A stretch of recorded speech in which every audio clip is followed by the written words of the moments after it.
Hello and welcome to In the Weeds. We're recording live from the Picky Weeds Esoteric Occult Boutique, located just south of Clark Summit, Pennsylvania, in beautiful South Abington Township. Picky Weeds is the largest and most diverse boutique of its kind in Northeast Pennsylvania, with an increasingly wide variety of items for many traditions. In addition to items for sale, Picky Weeds hosts a wide variety of classes, events, and community-driven gatherings throughout the year. Picky Weeds is located at 105 Layton Road, South Abington Township, PA. Open Wednesday through Sunday, 12 p.m. to 8 p.m. More information can be found at www.pickyweeds.com. That's PICKEYWEEDZ.com, or on our social media channels on Facebook, Instagram, TikTok, and YouTube. In the Weeds is the official podcast for Picky Weeds, where we strive to bring the community together with topics of interest, guest speakers, and informative discussions to benefit the entire community. If you'd like to be a guest speaker, either live or remote call-in, please visit www.pickyweeds.com. Scroll down to the bottom of the page, find In the Weeds podcast guest application, click it, copy and paste the text into an email with your contact information, and send it to us at pickyweeds@gmail.com. Now let's get in the weeds. Hey guys, good morning. It's episode 19, season 2, and we are doing a little test run of Facebook Live while recording a podcast. So you're on a live podcast. Be careful. And we did a sneak attack, so there's no no forewarning. Yes, no, and sometimes we'll do this and just see what you come up with. But yeah, we're not gonna give you forewarning unless we've got a guest on. So I see Tina. Hi Tina, how are you this morning? So we know who's up at 9:38 on a Sunday. Yeah, why are you up at 9:38 on a Sunday? I've been up since 6, and I think I slept all of 2 hours. So I think I slept all of 2.5 hours. Yeah, see, I kept leaving the room trying not to keep you awake, but it didn't do any good. The allergies kicked my ass last night. Bella was bumping the bed with her butt all night. Oh my God. Shut up. My eyes were like matted shut, and I was coughing and wheezing. I was like, oh my God, this is terrible. I've been complaining about the rain, but today I'm really grateful for the rain. Thank you for the rain. Yeah, knock some of those allergens out of the air. It's been bad. So guys, I am going to wait until a few more join to posit a question about what's going around. I just want to take a little survey of people and see how many of them are suffering this. But before we get on to that, I wanted to talk this morning about habits. We all have them. It's all really hard for us to break them. And every day, probably if not from a family member, but from a friend or a customer, I hear, why does this keep happening to me? Why do I keep having this kind of luck? Why do I keep attracting these kind of people into my life? And then I hear a lot of times, not all the time, some of you are responsible, that it's not my fault. It's their fault. I gotta say, with habits, guys, and with relationships and job situations, oh my God, if you keep seeing the same result time and time and time again, and especially as a practitioner, the failures, you keep doing things that get you later into spiritual trouble and you're facing blowback, you need to stop and examine. Is it them? Or could it be me? Taylor Swift. Yeah. I'm the problem. It's me. Because we all do that. And we all fall prey to that we don't want to see the ugly side of ourselves, or we don't want to see the ridiculously idiotic side of ourselves. It keeps putting us in that position. And I'm guilty. I know many of you are guilty. It took me 2 really bad marriages to figure it all out. So that was several years. So how smart am I? And you settled with the crazy Michigander. I like the crazy Michigander. Yeah. He's only loud when he plays video games and cusses at noobs. Fucking noob shot me. You're on my team. Friendly fire. Friendly fire. Oh my God. But guys, you really got to examine those things. You got to be honest with yourself. If you ever want to evolve and grow, and if you ever want to be happy, You've got to examine the choices that you're making to find yourself repeatedly in these bad relationships or these bad work situations or these bad family situations. I know sometimes you feel it's safe to argue with family, but think about how devastatingly angry it makes you and how hurt your feelings get.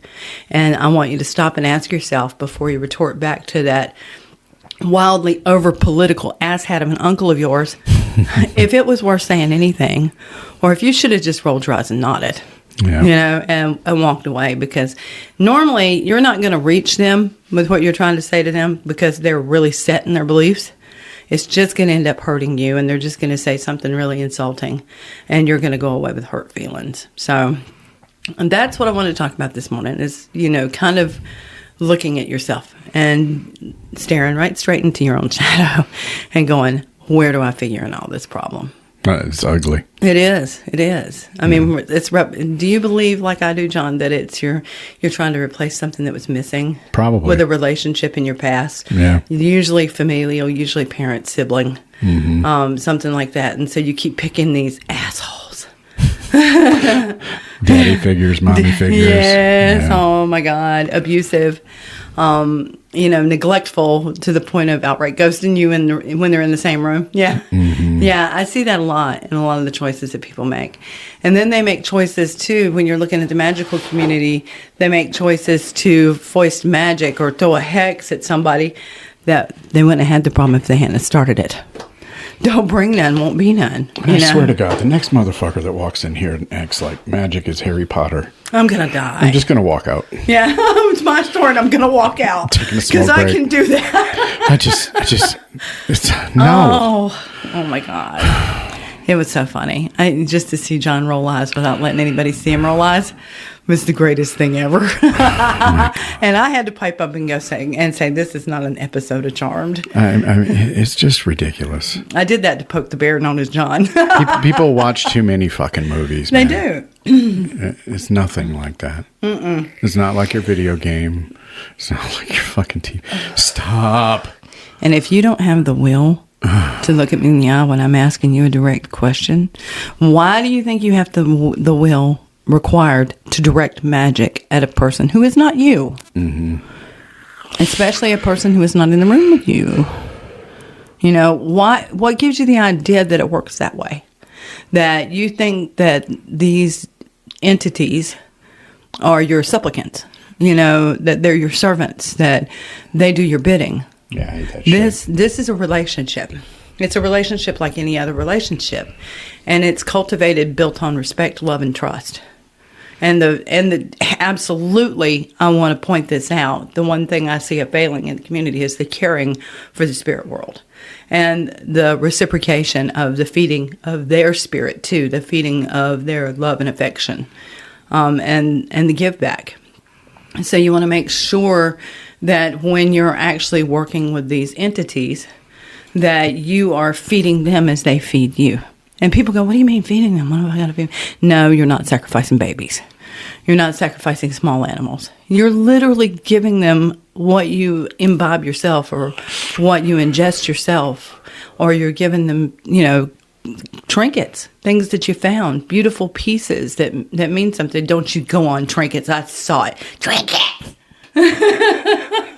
It's an early WoW reference. Trinket. There's a boss that said that. Yeah. He walked in the room. What was the one I love so much with the candles? Take candle. Take candle. It was a little kobolds. Had a little candle on their head. Oh my God. Run around the field.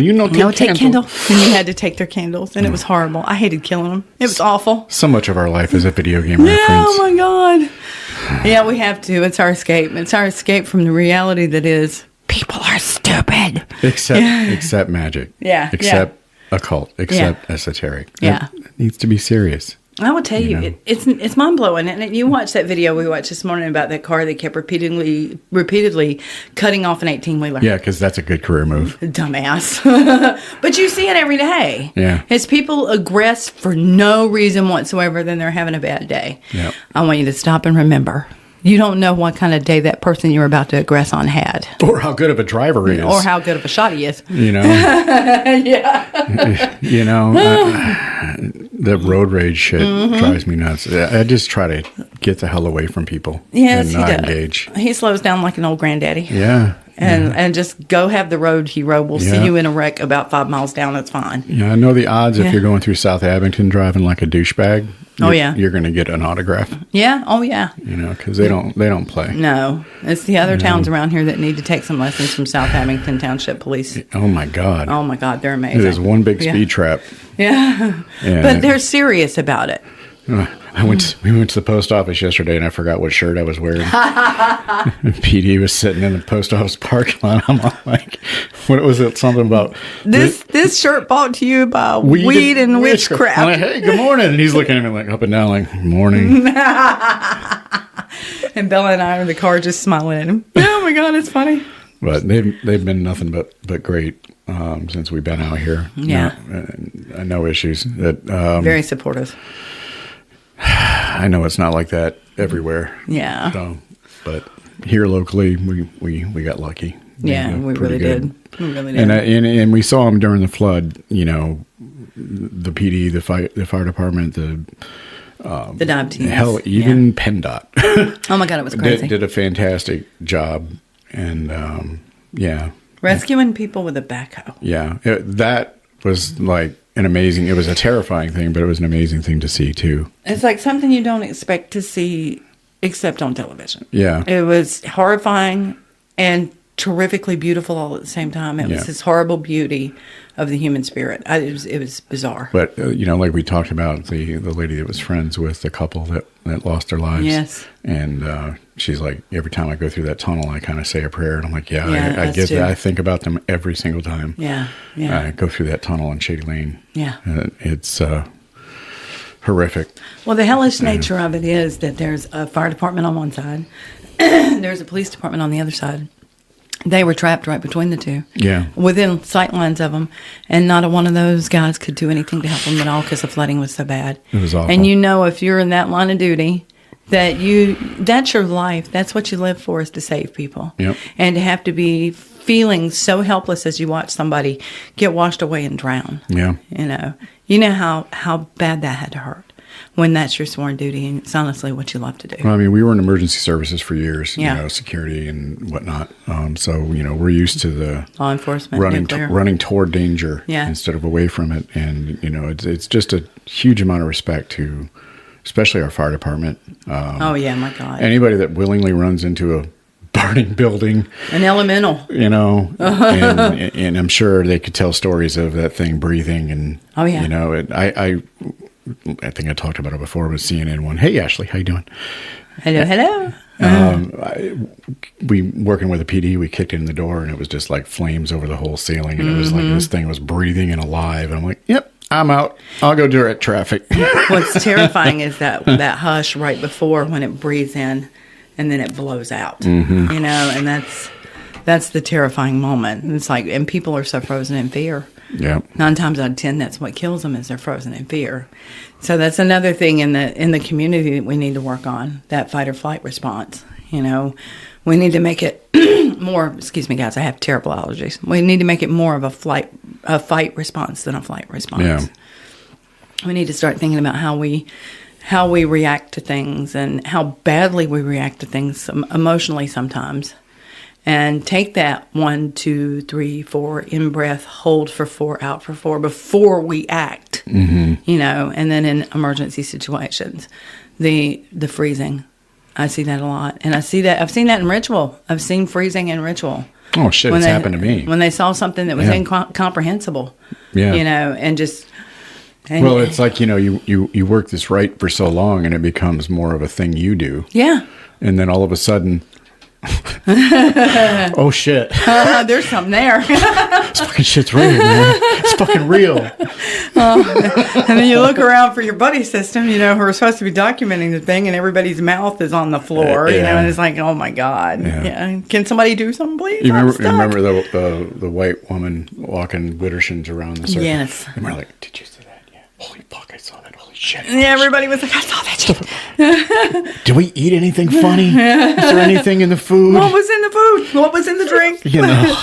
Okay, Oh my God. Yeah. So, yeah, those moments sometimes can occur. Yeah. There's no guarantee. They just, I don't think we really have that much control over it. No, it's what decides to show up, I think. It's Hi. the relationships that you build. And honestly. it kind of puts it in perspective with the people that think everything's magical. Yeah. Oh, there was a feather outside my door. What does this mean? It means a bird lost a feather. It could mean something else, but there needs to be some corroborating things. Yes. Not just your... There needs to be a reason. You needed to be, either in full ritual or praying really hard at the moment that happened. And then it might mean something. Yeah, it might match up a little bit. Yeah. But just a random thing. It could be, but it's...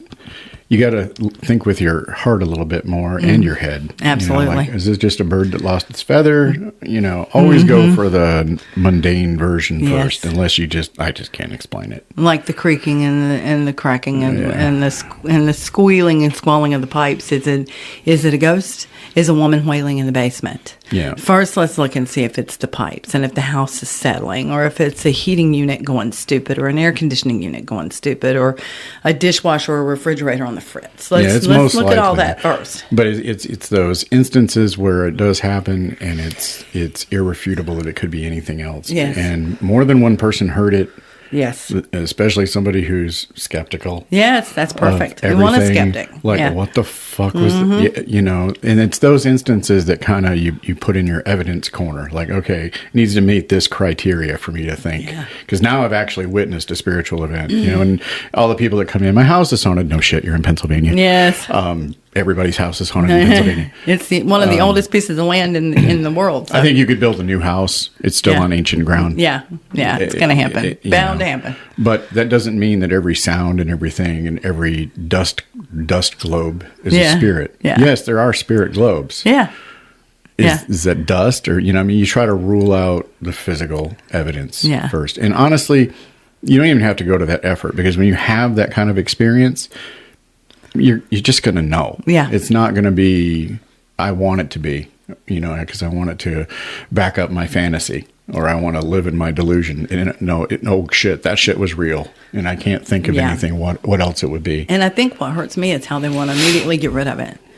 I mean, you are just a human having a spiritual experience. You're a spirit having a human experience. Mm-hmm. You are not anything more than spirit who wanted to be here to see what this was like and express itself in a human form. So all these other things you're kind of running into in your house, the creaking, the cracking, the turning off of lights, the knocking over of furniture. Hey, they know you saw them. It excited them that you actually heard them, that they noticed that you reacted when they made a noise or they knocked something over. And can you imagine how happy you would be if you were that person that nobody could see and you were still hearing some form of energy and somebody actually saw you? Yeah. And how hard you'd really try to get them to notice you more. Are they trying to scare you? Mm-hmm. Or are they trying to get you to notice? If they're not hurting you, and they're not hurting anybody in the house, and they're just knocking over random things, beating on stuff, opening cabinet doors, turning off lights. It could be annoying. Yeah. They're like, it could be annoying because it could be a kid. Yeah. Or it could be your annoying uncle who's come back and just loves to play tricks on you. Like Mom would take my finger and say, let me see your finger, and shove it up his nose. It could be Uncle Rick. Yeah. It's one of those things that just hurts me, I think, because we're all coming back over and over again. We're recycled products, guys. Mm-hmm. That's all we are. We're recycled stuff. Soylent Green. Yeah, we're Soylent Green. We are people. Tina, that one was for you. But yeah, I think I want you to try harder to remember that they have a right to be here too. Just like the animals, people are talking about, but this bear is in my yard. You're in that bear's yard. That bear's property was here before your house. These bears have had this range for thousands of years, And it's the same with spirits. This is their property. Everything is their property. They're in the ether, they're in the walls, they're in the floors.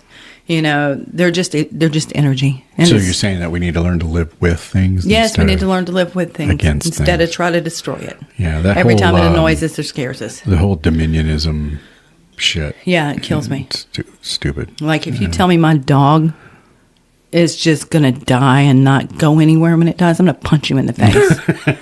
I'm sorry, but that is a beautiful creature. Loves everybody. Everybody loves her. They deserve something better than just nothing. You will tell where she is because she can fart and clear. Oh, my God. The whole house. Yeah. Oh, my God. So does anybody, how many do we have on? You got Ashley, and I know we had Tina. I don't know if anybody's live right now. They're just popping on, popping off. Well, if it there's is 9:56 in the morning on Sunday, so most people are sleeping. We're doing it early for good reason because we feel like hell. Yeah, but not me. I feel great. Yeah, sure you do. Yeah, he was pushing me, y'all. I coughed all night long. My eyes were matted together, and he was like, "Let's go do a live." I'm like, "I look like hell. Camera's not going to be on you," and so. What? I have to, pay attention if I'm live. Yeah, and, oh, my God. You pay attention anyway. I have no attention. It's all gone. Over there somewhere. It's probably going down the stream outside the building. What's some of the other shit we get? The questions we get? People ask about deities a lot. Like, how will they know if a deity's right for them or they're a good fit? And I again, that's a very personal thing. It is. It absolutely is. I don't think anybody can really say definitively, are you drawn to it? And if you are, is it you or is it them? Leave them a little something. Yeah. Strike up a conversation. Mm-hmm. Our practice isn't like one of, laying down on the ground in adoration. It's not. No, we don't bend these. It's not like that. It's more familial. Yeah, it's interrelational. Mother, father, sister, brother type relationship. Where you work with them. Yeah, and that's any kind of energy, divinity, whatever. It's more of a personal relationship. We don't have a go-between, and we. Like a lot of the Abrahamic religions are, and really not all those, because I know so many Christians that don't go to church. They have a personal relationship with their deity. Yeah. And that's awesome. I love that they found that freedom to do that. Yeah. That's been hidden from them for centuries. Cut out the middleman. Yeah. And you don't need it. Yep. And some probably argue that, well, you have somebody that's trained in divinity school, they're going to be right, but the minute that it's just like hiring somebody that has a bachelor's degree or master's degree with no experience in the real world compared to somebody who has 20 years of experience without being programmed. Well, why would you want to have a relationship through somebody? Yeah, through somebody just because they have a PhD in divinity. Why would you want to have a relationship with a god or a saint or an angel through that human? Rather than have a direct relationship with the spirit yourself. Yeah, and Ashley commented, I think they find you, and I think, that's very true. I do too. Yeah. Absolutely. Yeah, and it changes. So, even in different parts of your life, it may be another deity that, you feel drawn to where they find you, as she said. Yeah. And that's great. And it happens. There's no limit. We don't not all of us just have one deity. Right. I hear guilt with that too, and I want them to know that, so you don't have to feel guilty, because we're all mutts. Yeah. And we all come from all kinds of different cultural backgrounds. And look, I trace mine all the way back to Africa. Mm-hmm. The Fertile Crescent, the Gold Coast. That's where a lot of my DNA comes from. And then it was also in Europe, and then it was also in the Americas. And so pretty much any deity could reach out to me now, and I'd be like, oh, hey, let's talk. Let's get to know one another. Yeah, because it's your blood. It's your family. Yeah. And as Americans, we're Heinz 57s. Yeah. So we're not, like, I know the people in Ireland and Scotland and some of the other European countries get annoyed at Americans going, I'm Scottish. No, you're American. Yeah, I know. And that's true. We are. And there is an advantage to that. Whereas our family didn't stay in the home country, we have intermixes from all over the world and all the different cultures. So your appeal to different deities is a natural thing. Yes, don't feel guilty. Why am I have a German name, but my bloodline is primarily Scottish and Welsh, but I have an attraction to a Greek deity. Yeah. Yeah. But you probably have some Greek blood somewhere. Yeah. Way back when. So I haven't it's a found my natural Greek thing. blood yet, but my daddy was Nick's for how long? And Yeah. do you really have to have a blood relationship to begin with? I don't think so. No, she just started coming to me. I think it's a good start if you don't know what to do or where to go. Maybe start with your ancestral and see where it goes. But I don't think there's any limitations put on, because we hear of devotees to Hecate, we hear of devotees to Nyx, Santa Muerte, to Santa Muerte. We the Morgan Yemaya. Breach, and they may not have that ancestral history, but it doesn't matter. Yeah. And you could break it down to a lot of scholars what they're saying, that it's just a human name that we've put on divine energy. Yeah. Yeah. Or you can think of it as an actual god or goddess. Whatever makes you feel connected. I think And some is a big people would thing. also argue that those were actual living beings that were deified due to their acts for their people. Look at Boudica. They were basically Yeah. sainted, like Boudica. I love her. Yeah. That was an amazing story. She took down a whole Roman unit or two. Singing bowl. Hello, dong dong dong. No, and she, that was over the rape and murder of her husband and daughter. Yeah. And so she was kind of an incredible image, icon for women everywhere. And not just for women everywhere, but for those who had been bedeviled by the Romans and other such conquering forces the world around when they heard about her. So, of course, they had to take her out. But she took herself out when she found they were coming for her, because she was not going to let another Roman take another damn thing from her. So she poisoned herself. I mean, can you imagine the courage that took? Yeah. Because the Roman Empire... Yeah, it was massive. I don't know if... I guess we might compare it to the American Empire now. Yeah. You imagine, facing that back then Yeah. On your own, and the incredible amount of courage and spite That fight response. that would take. Yes, sir. And I think more people need to learn more about Boudica. Yeah, they do. They do. They need to understand that we're not as powerless as we think Yeah. we are.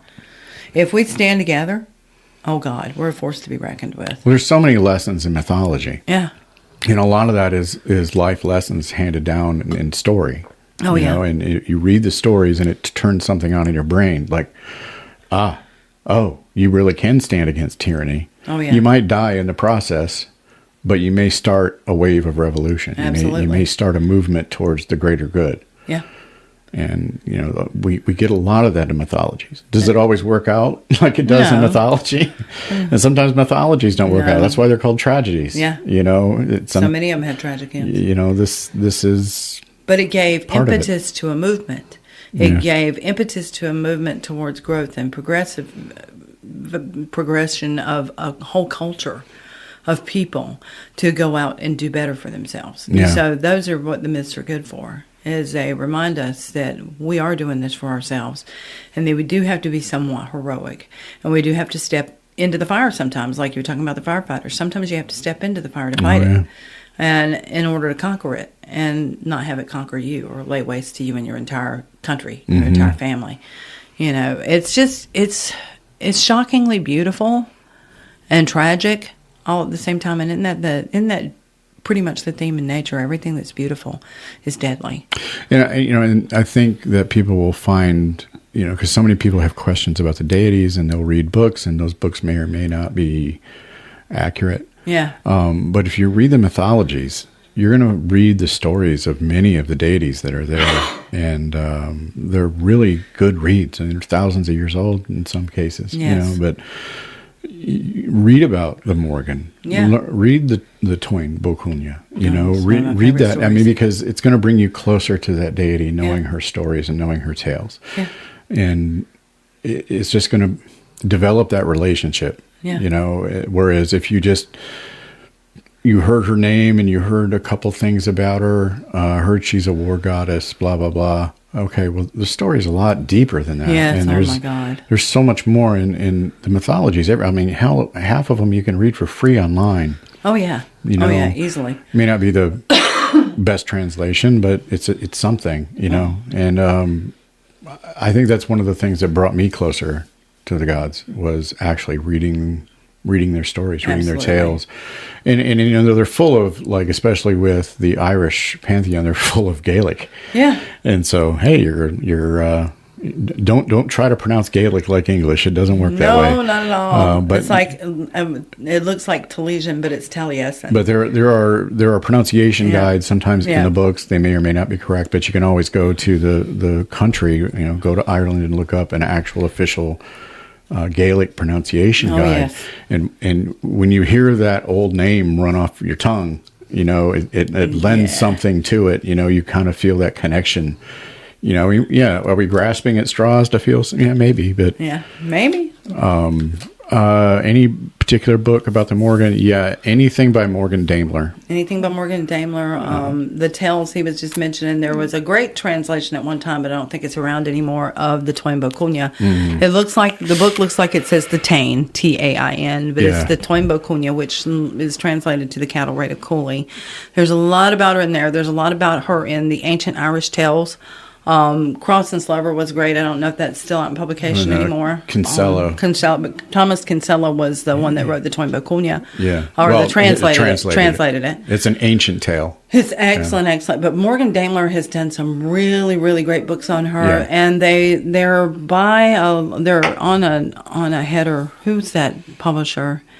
Pagan Portals. Pagan Portals. Yeah. And so she's done a few. The Morgan. She's done the one about the Raven. We had Morgan on the show. Yeah, we did. She's We on did. an earlier episode, and one of the nicest people you'll ever meet, and absolutely, in my opinion, one of the foremost authorities on Absolutely. ancient Irish culture. Like this, she went to the point of learning the language. Yes. Like, wasn't just going, like, she can read and write. Yeah, she said she learned it, Gaelic. out of spite? She learned it out of spite because she's going over to Ireland and researching in their libraries, the ancient Yeah. libraries that they have. And she teaches sometimes with the Irish Pagan School. Yeah. She's phenomenal. The Irish Pagan School is another really good reference. They Yeah. have Laura is a devotee of the Morgan. Yes. She's fantastic information. It's all academic, and it's from an Irish person. Yeah, and some of that is free. Some of yeah. that is free. There's Yeah. a lot of paid courses there, but some of that is free. Yeah, can't recommend the Irish Pagan School Yeah. enough. John and Laura are fabulous people. Oh, yeah. And the work they're doing is so important. And she figures so widely. There's so much information that is just so convoluted because of the Romantic period after Robert Graves and the Battle of the Trees and all that. Yeah. And the whole Romantic period convoluted so much of the information that is out there. And we have them inserting goddesses that weren't really goddesses in the Irish pantheon. It was a name brought from elsewhere. Or putting attributes on the Irish gods that they don't have. That weren't applicable at all. And so that, as a reader and as a student or someone trying to learn about your deity, it's very confusing. Yeah. And it's very frustrating. Tremendously. Yeah. So in back in the 80s, when we started, the New Age section is pretty much all we had. Yeah. And it was And really... it was crap. Really bad honestly. information, and this has happened over the generations, right? There's always a cult revival, and people see that as a way to cash in, and they start generating just absolute rubbish. Yeah. Instead of doing their homework and putting out a work that's actually beneficial for people, instead of just taking their money. And it's not just in the 80s, not just in the 90s, 2000s. It's happened in the 1800s. Oh, God, yeah. You look back in Europe, they had occult revivals, and it was hugely popular, and it's when all the spiritualism movement started. Oh, my God. And The so, fake tipping tables and all and that. that's why we stuff. preach Same. over and over. You probably heard me bitch about this 1,000 times. Is learning about that and seeing the signs of someone bullshitting you, because the same thing that happened back then is happening now, and will happen again. You know, it's like the grifter wanting to read tarot cards for $500 and then Yeah, charging it's you terrible. $1,000 to get the evil spirit off of you, and it's bullshit. Mm-hmm. It's bullshit. That crap makes me crazy. You know, should you pay for a tarot card reading? Yeah, I think some donation is a good thing because you have skin in the game. You know what I mean? You're putting something of yourself in, almost like if it's a $20, $25, you're sacrificing that for the reader to read. I think that's a legitimate thing, and that's why I don't go against people that charge but if you're charging hundreds of dollars, you're a fucking piece of shit. Yes. I thought I'd go and look for Ashley and see what we have in stock right now with Morgan, because they're Yeah. like $12.95 a piece, Ashley. So they're they're really really- reasonable, and they're really easy to read, and you're getting it from an academic source. They're not bullshitting you. She's got the Raven Goddess. We've got one of those available. That's excellent. Gods and Goddesses of Ireland. One of those is available. I'm trying to look and see if there's they're any more. really, really good books, and they're inexpensive, and they're just chock full of actual academic information, and they're good reads. It's not like you're trying to read a textbook that's like dry as shit. It's not the Golden Bough. It's really, really good. The Golden Bough was required reading for us, and you needed about a lake full of water to read that damn book. It's about that big. Yeah, it was insane, but it's chock full of freaking phenomenal information if you can get past the first couple there's of a chapters. lot of folk magic in it Yeah. from around the world. Now, there's a lot of talk now about. He misunderstood some stuff. Yeah, that's okay. He was an anthropologist. He was doing the best And he you have could to with what he had also at the bear time. in mind, not making excuses for him, but you have to bear in mind when it was written too. Mm-hmm. And there's some romantic shit in there, and there's some shit that's a stretch. And there's some limited understanding shit in there too. Like I think that well, if you're coming from that period and you're his culture and you're going all over the world and studying these different cultures, you're going to see some shit that shocks you and terrifies you. And he did, and you can see that some of his commentary is colored with that. But it's you have to glean the wheat from the chaff in those things, and that thing is chock full of some very, very interesting folk magic. Yeah, it's good. It's good. It is a struggle, though. Yeah, and it shows how much we're alike from culture to culture too. I love that. It sounds boring. I'm like, It was. Yeah, it was tough. But there's an was a abridged slog. version now that's a lot quicker to get through. And a lot better. They kind of cut out a bunch of crap. Yeah. There's still some crap in there. There's still some crap. Yeah. But I mean, a lot. And I don't know what year that was put out. I think it's in the 1800s. I mean, it's like early Crowley. I love 1900s. Crowley, but I have to read him on drugs. That's because he wrote it on drugs. Yeah. I adore Alistair, but not a Thelemite. No. Nothing not at all. against Thelemites if that's your bag. Yeah. I don't really care. Yeah. I wouldn't judge anybody I on don't what they have do or a don't. bag. But yeah, we're very eclectic. Well, what do you expect from a Melungeon? Yeah. Even my culture is eclectic. I'm like, Yeah. oh my God. What was what called, Ashley? What was the question? She said, "What's it called again?" What, The Golden Bough? The Golden Bough By Sir James George Fraser. Yeah, you can read a lot of that online too. It's an old book. We do have a copy of it here. But, No, we sold it. Oh, did we? Yeah. God, it's gone? Yeah, it's still sells. Yeah. It's still a good Yeah. book. It still has, and you're going to find a lot of folk magic in books like that. You know, and where people studied ancient cultures. There's an actually really good Llewellyn book on North American folk magic. Yeah, that one is That really one good. is really good. I was shocked. I usually don't promote Llewellyn books, but some of theirs, like the ones by Stephen Skinner. Yeah, they've got a few some of good the ones. ceremonial pieces they do, Yeah. and then the compendiums, like when they do what is that one that we like, the correlation one, that has all the different. Oh, the Book of Correspondences. correspondences. Yeah. Their complete series. Their complete series is The excellent. one on ceremonial magic Yeah. is pretty decent. I love it. I love it. And yeah, it's not bad. Yeah, that North American folk magic has held me for a while now. I keep looking at it, and I'll go find a different part to read, and it's pretty excellent. Yeah, there's a lot of good stuff in there, Yeah. and they have some good authors. Yeah. I like Anne Mora. Yeah, I do too. I like Anne Moore a lot. Her stuff is pretty good. Madame Pamita is good. Yes, definitely. She has some really good folk magic in there. Dorothy Morrison. Dorothy's not a Llewellyn author; it's a different author. But Yeah. Dorothy Morrison has some fantastic books. Do they carry Rachel? Rachel Powell. Yeah. No, it's a different publisher, but Okay. if you're interested in tarot. Or anything. 'Cause she's written on various Anything subjects, but tarot mainly. anything Yeah. Rachel's written is excellent.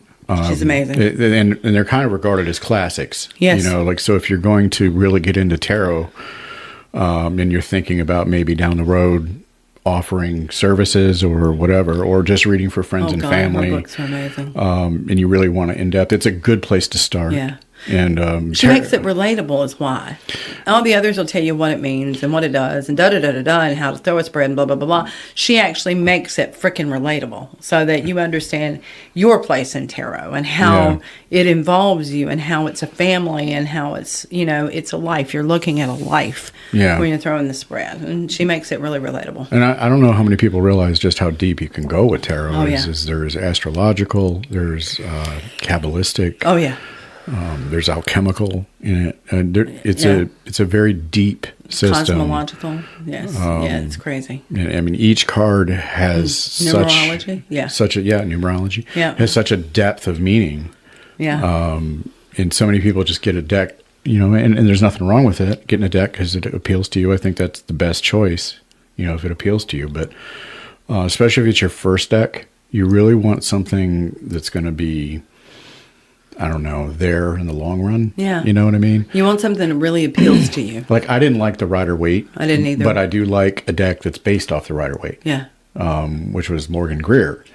I read on that for years and years and years. Just the artwork, even though the symbolism was largely the same as Rider-Waite, it was a different presentation of that artwork, and it just... I always liked your deck better, even though I don't like Rider-Waite based decks. I mean, Rider-Waite's a good deck, and I think a lot of people, especially if you're interested, like if you're going to take a class... Mm-hmm. You want to have that type or of if you're deck. going to read, like Rachel's book, I think references...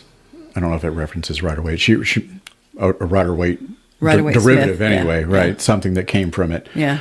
It's a good deck. I think she does reference it here and there. Yeah. I do. Yeah. She uses the Heindel. The Heindel. She used the Heindel tarot. Yeah, that was a lot we too. lost her last year, didn't we? Yeah. Yeah. The Heindel tarot is good, and she has her own deck.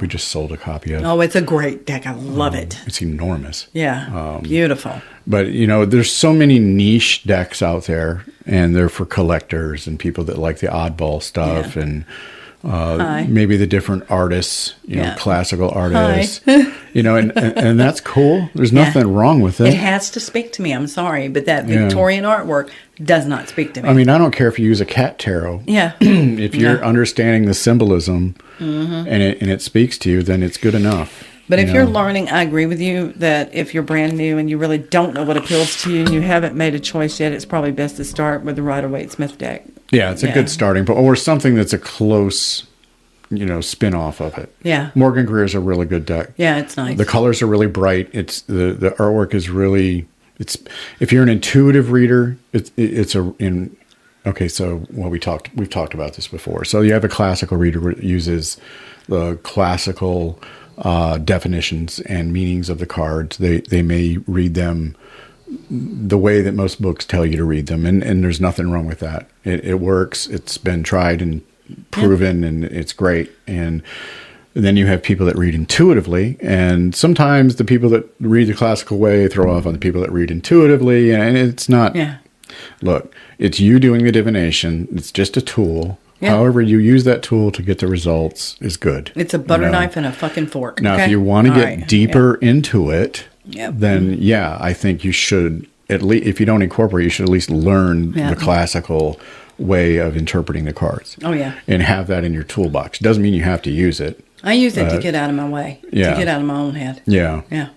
But so many people will be like, well, I need the little booklet. And if you want to read like that, that's cool. But a lot of people read intuitively. What I mean by intuitive is you see the card, you see the symbolism on the card, and what is the first thing that pops into your head when you put that card down on the table? Yeah. Okay, and then you put your second and third, and then now you have some context between those three cards. Mm-hmm. It could be past, present, future. It could be whatever you assign it to be. Yeah. Or whatever it feels right to be. All of this stuff, all of occultism and esoteric, for the most part, is intuitive to some degree. You do need to have an academic foundation, but once you've achieved, your foundation, like we talked about, reading the tales and all that, you're building your foundation. Yeah. And you're building your foundation on solid rock, not sand. Yeah. Right. So you have an academic background. Okay, so I know. Switching gears from the tarot to Morgan because I'm all over the fucking place. But it applies to the tarot too when you think about it. Yeah, it does. knowing its origins, knowing its history, knowing what the artist rendering meant to the artist really makes a huge difference in the way that you read the deck. Yeah. But another one of the cheats that I wanted to mention that a lot of people gloss right over, learn the number system. Learn what each one of the numbers means. Learn what each one of the suits means and what the colors mean. And then you've got a perfect cheat sheet where so long as you know what each number kind of relates to. That's the classical system. Yeah. And then you'll know what suit relates to what area of life, because the suits are related to different areas of life and different phases. Okay. And then there's the colors. Or elements. And then yes, exactly. And that's the psychology. So if you just learn that, just sit down and learn that. The number system, the suit system, the color system. And you pretty much got a perfect open guide to how to read without all that crazy introspection.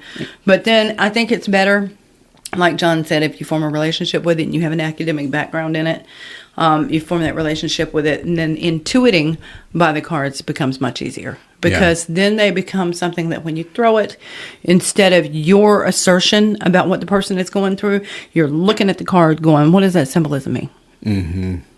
And it takes you out of your head. Yeah. Yeah. And it is a tool. And so the more you use it, good or bad, the more aptitude you're going to have with it, the more comfort you're going to have with it. I'm never going to be comfortable with it because every time I read for somebody, they fucking cry. And I'm like... It happens. I don't like the tears, dude. I don't like the tears. It ruins my day. And after one or two readings of tears, I'm like done for the day. I'm like, okay, well, I don't want divination is just like one part of this huge pie. Yeah. It's just one slice. Yes. And, there's so much more to explore. I mean, that's why we say the occult or occultism or the study of the esoteric or metaphysical. You could spend several lifetimes being a student. You'll always be a student because it's so broad and in depth. You know, when Mark comes in and starts speaking on Hermeticism or just speaking in magic in general or the past histories and stuff, it's like a free class. Yes. You know, it's kind of incredible how that happens organically here in this place. And if we put our egos to the side and just listen, you might learn something. And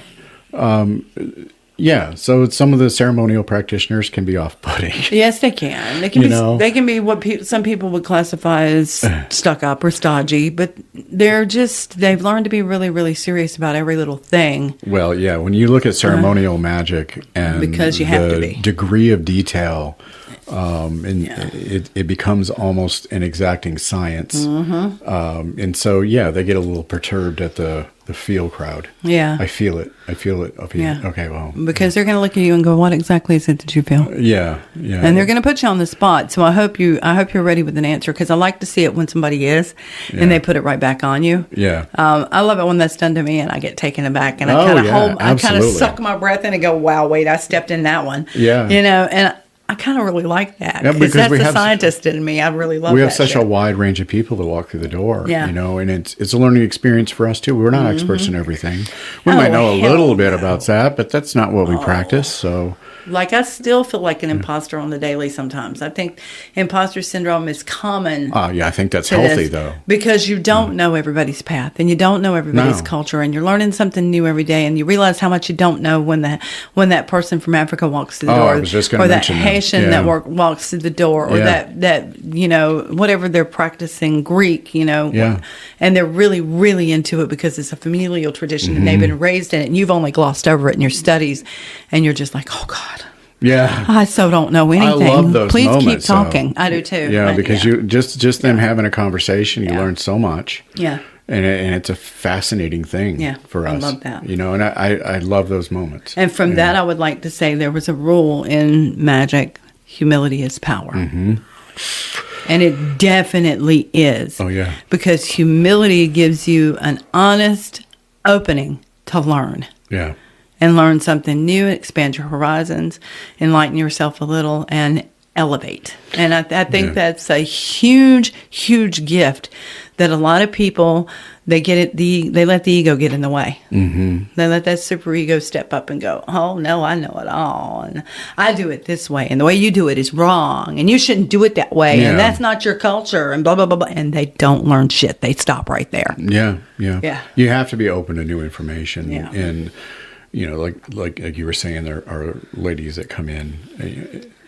Incredible. And one is almost completely in French. Like she doesn't speak too much English. Her English is really good. Yes, it is. She says her English is really good, but it's such a thick French accent that I have to listen very carefully. Yes. So I don't mishear her. And I love her.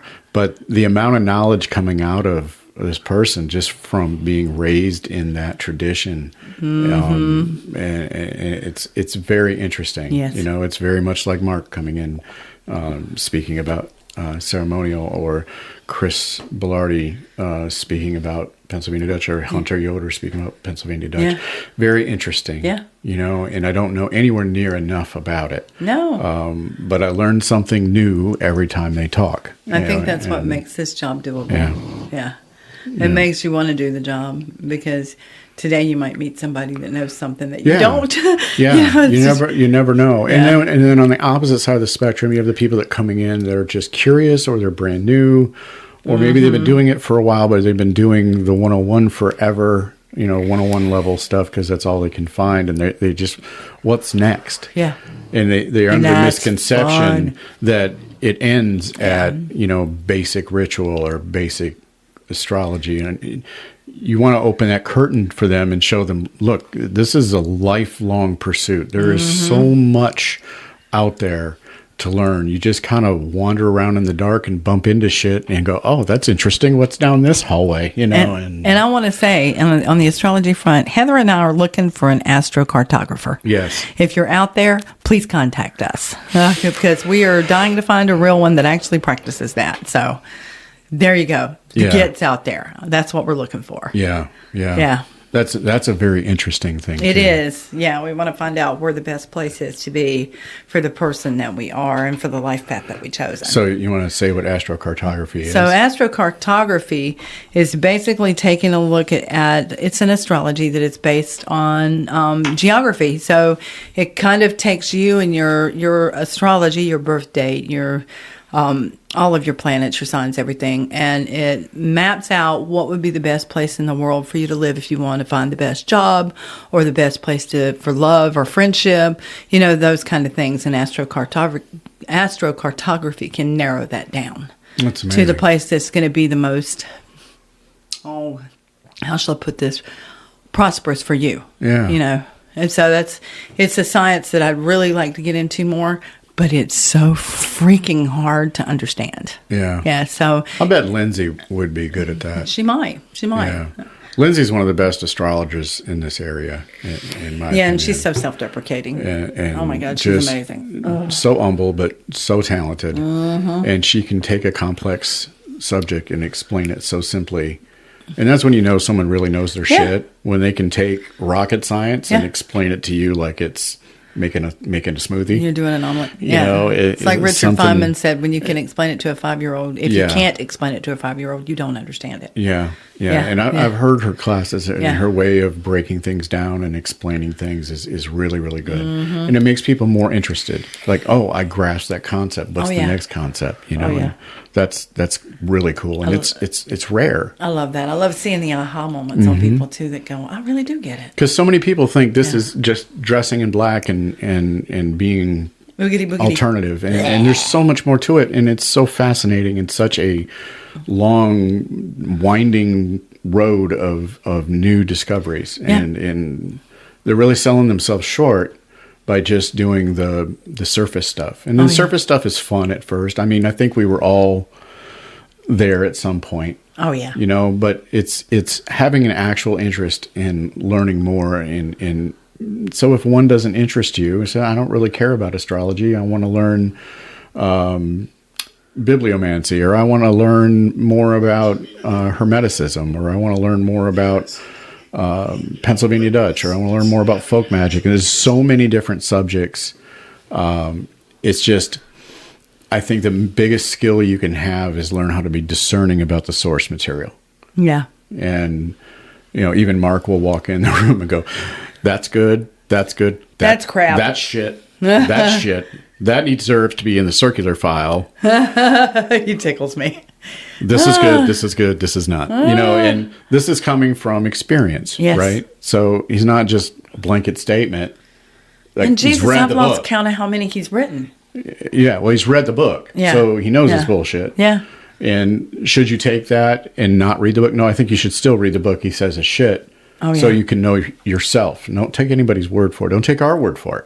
Read everything. And just because it's crap, so you don't want to spend money on a new age woo-woo book. I'll bet one of your friends has it. Yeah. Read it. Absolutely. Good God. Yeah. I mean, you should probably read everything. Honestly, if it's pulling you, read it. And then you take notes and you put notes in the margin. So, well, that was bullshit, or this is a keeper. Because most of them you're going to glean something, even if it's just a simple philosophy of somebody. You're going to glean something that you can add to your practice. Well, it's going to develop your sort of bullshit. Yes, you're going to install you're your gonna bullshit sharpen driver. that blade. Yeah. You're going to sharpen that blade so that the next time if you've read the histories of Ireland, and you've read it from an academic source, and then you read it from another academic source that corroborates the first one, and then a third, and then a fourth. Okay, so I'm pretty certain that that's correct. This is it, right? This is coming from the ancient tales. Yeah. Where did the ancient tales come from? Then you go down that road. Who wrote the ancient tales? Were Yes. they from another religion that maybe had an axe to grind? Yes. So there's all kinds of variables. It's right? like me finding out the Carnahans cursed the Lawsons, Yeah. or we were the McLaurens at the time. Then I have to go to Brehon Law and delve into that, because that's the kind of Virgo I am, to find out what Durr fines you should set against these people for having done that to your family. But yeah, oh my God, there's so much to it. But the bottom line is to gain that at least a modest foundation of truth. Yeah. And then start reading the other stuff, and you measure it against your foundation of truth. Absolutely. Okay, does this line up? No, this doesn't line up. This is bullshit. Yeah. So pretty much everything coming out of that author is going to be crap. Okay, off the list. Go to the next one. And I'll tell you, when you talk to them in spirit, in that voice, that voice that respects and understands their culture because you've actually studied it, the results are better. The results are quicker. Yeah. The feelings are heightened. Like you get those little prickles up the back of your neck and the hairs on your arms raise, and you go, "Oh my God, I got something right." Yeah. And then it's at that point that you stop whatever you're doing, recognize the relationship, and feed it. Yes. Feed it and say thank you. Yeah. Because you want to always show them gratitude for the lessons. Like yesterday, when we opened the shop, one of the first things I did, I burned blessings for people every day. And I decided I'm going to send a message of gratitude to the ancestors today. And so it took me 2 freaking long slips of paper to write out my message of gratitude before I started my ritual. And then during the ritual, I read them and I burned them. And I burned them with the blessings. And I asked Tankishla to take them to the people they belong to. Yes. To the ears that these people were wishing to get them to. And I send up a little tobacco with it. So that's what I'm talking about when I'm saying stop, show gratitude, feed them. Feed them. Yeah. Don't be afraid. Yeah. Don't be afraid of the spirit world. Yeah. Don't. Never. Are there You were once them. Are there things that are dangerous? Yeah. Yeah. Just like people. Just like here. It's like the idiot you're driving in traffic with. Yeah. You shouldn't hide yourself from the world. No. Lock yourself in your house, as tempting as it is. You get out and experience life. Are they sometimes trying to kill you? Yeah. Is there dangerous shit out there? Yeah. But there's a lot of good too, and you'll miss out on it. But it's usually more like you got in something's way.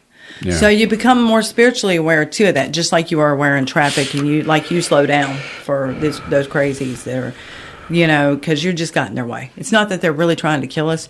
It's just you got in their way and in their moment of being absolutely insane. And it's the same applies to ritual.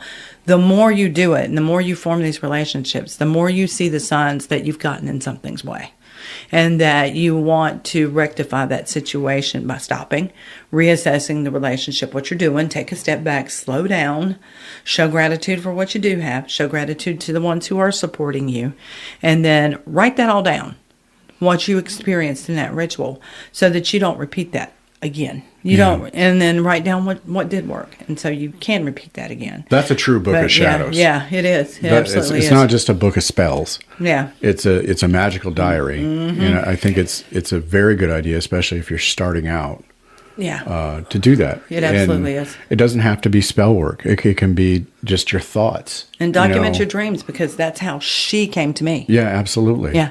Yeah. I had to study to find out who she was. Because if you have it written down in the book and Yeah. you go back a year or two later and you start to look where you were when you started, you'll be amazed at your growth. Yeah. Right? And most people, especially if you have a real interest and a real passion for it, you will grow exponentially. You may not realize it because it's kind of like a plant growing. You don't really see it, but you look over, that thing just grew 6 inches, Unless it's a certain cactus that a person named Hunter gave you.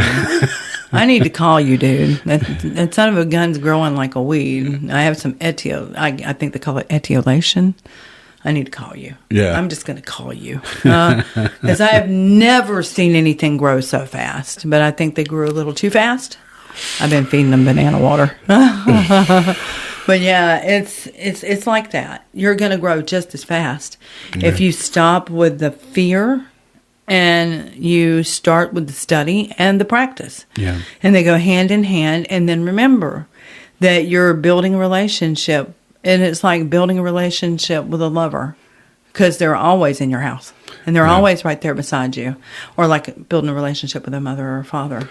Well, that's why so many people refer to them as spirit guides. Yeah. Right? You have and even I know some mediums call it their spirit team. Yeah. Well, these are just spirits that they're very familiar with. It could be ancestor, could be not even related, but somebody that feels like they've taken an interest in you. And I realize, it sounds silly to a lot of us. But that's what they mean when they're saying it. You're absolutely right. Yeah. These are the spirits that they've nurtured. Yeah. Nurtured relationships with. Yeah. It could be a relation. It doesn't have to be. It could be whatever. And I'm sure Christina would expound on that at some point. Oh God, yeah. But that's not an unusual thing, and a lot of people practice that way, and it's fine. It's great. It's awesome. If it works, it doesn't mean you have to do it. Like, this is a personal thing. Yeah. And nobody really can tell you what's right or wrong. If it works for you, it works for you. For me, I give them tea. Yeah. I give them tobacco, which is the kind that you use in the peace pipe. It's rabbit tobacco. It's called lobelia. I give them herbs because that's what I do. That's part of my practice. And so I feel like I learned that from them, and I feel like that's a part of me, and sharing that is like giving them something of myself. So I make tea here every morning, and I will take that tea to the altar. They get the first glass poured because that's how thankful I am for everything they've given me in life. So they get the first of everything, or what we would call, if we're looking at the tails, the champion's portion. Yeah. You got it. You know exactly where that was coming from. Yep. Yeah, and so that's just how I approach the relationship. And then when I see something good happen, I immediately think, was that just me, or did I have a little push? Was that a little help? Yeah. And I always assume it's a little help. Just err on the side of caution. It was a little help. Divine intervention. Yeah, a little divine intervention. And I go and I show a little gratitude. Like I'll throw some flowers on the fire, or in the candles, or pour them a little extra tea. And I also take the tea out at the beginning of the next day, and to either one of my plants or the trees, and I make sure that I imbibe a little and I spit it. It's just common practice for me. Well, it's coming out of you. Yeah. So it's part of me. Again, twice over, part of me. I created it, I crafted it, and I've imbibed it, and now I'm sharing it like a mother feeding a bird. Yeah. I use meadowsweet a lot in rituals. Yeah, because that's a blood with. One of her flowers that she was made from. She was crafted it out. Some other deities, it's a different offering. Yeah. It just, whatever feels like you're going to feel drawn to something. Yeah. And it could be maybe that's just where your head's at the moment, and that's okay too. And don't be squeamish. I use blood sometimes. But they're familial. Yeah. It's not like we don't have the relationship of a terrible and jealous God. It's not like that. Oh my God. It's familial. Yeah. And then again, nothing in this life is for free either. So we don't ask for something and not give something too. Yeah. And I think, and it could be as simple as a daily devotion. Maybe you're not asking for anything. And 99% of the time, I'm not asking for shit. Not a thing, yeah. I'm just doing a daily devotional. Yeah. And I'm calling on them to recognize them that they're remembered. Yeah. How old the concept of Hecate. Yeah. Just calling on her to know that she's remembered. Yeah. In the year 2024. And her mama. You're remembered. You're known. Yeah. And is that a big deal? Probably not to her, but who knows? You know, thousands of years later, people are still praying to her. I think it would. You know? I think it would bring me great pleasure thousands of years from now. I'm dead to hear somebody call me out by name. Yeah, well, it's just like I think that would be incredible. Remembering your ancestors keeps them alive in your heart. Yeah. You know, I still remember my dad, both my moms. Mm-hmm. Can still smell them. You know, and it keeps them alive. Their memories alive, and I take the same approach to deity. Oh yeah. You know, they're familial. They're family. Yeah. And it could be a mother or father, a brother, sister, or just a friend, you know, relationship. Yeah. So I think that's important. Yeah. And people worry, like, well, if I start working with another deity, will they get jealous? No, they don't give a shit. No. You know, because I don't forget them either. You know, there are some cultures where you don't put one god on the altar with another because it's tradition. Tradition and ancient clashes and, you know, stories. Like you wouldn't put I understand that. Oshun with Jemiah. I understand that completely. Yeah, I do too. And that's a tradition. And if you probably trace it back enough, you'll find the reason why. But that doesn't mean you can't celebrate both of them. Yeah. And that you can't work with both of them. You just work with them differently. Yeah. And at separate times. Yeah. I don't think I work with any of them I take it to ritual and thank all of them. Yeah. But to actually work with them, like when I'm doing devotionals, there's something separate for each one. Yeah. Like one I have that once a month I might prick my finger and get blood. Yeah. You know, and give a little wine or a little liquor and a little kiss. You Yeah. know, and that's But I really think that it's really important that you remember them when you don't need something. Yeah, absolutely, every day. You know, it's not and you're not doing it to hedge your bets.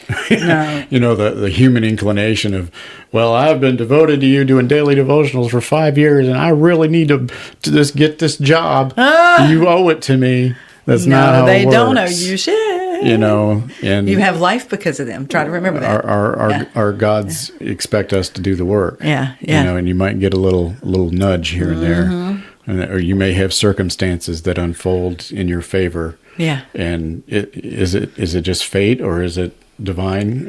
Who knows? And remember, you're also dealing with the universe. But I never do a devotion with that in mind. No. Like I'm trying to hedge my bets. You know, it's devotion for devotion's sake. Absolutely. And that's it. There's no underlying circumstances. Yeah. Yesterday I asked for nothing. I said thank you for everything. Yeah. Yeah. Took me 2 pages, but I said thank you for everything. Yeah. Yeah.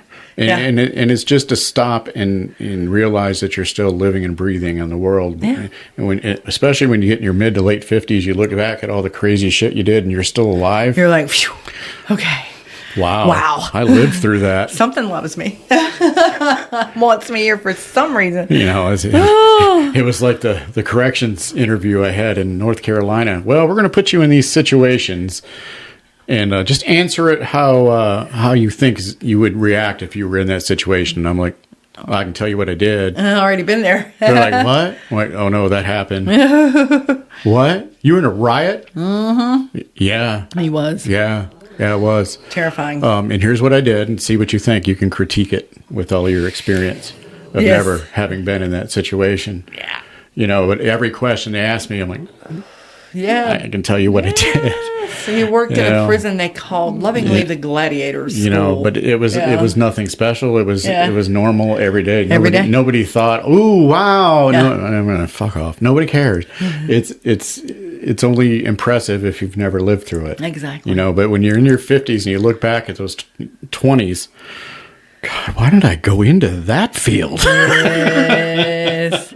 Nuclear construction. Yeah. I still wake up many mornings of the week going, oh, God, that was 1986. I felt that one still. But I think, you know, and maybe we can look back at it as a divine thing, or maybe it's just fate. Yeah. But all those different jobs and experiences and tragedies and triumphs and all those things over the last 50 plus years, and you're now in a position where people are coming in and a lot of them are going through the same thing. Yeah. And you can actually relate to them because that happened to you. And you have an almost bond with that person. Yeah. Like, I completely understand. Yeah.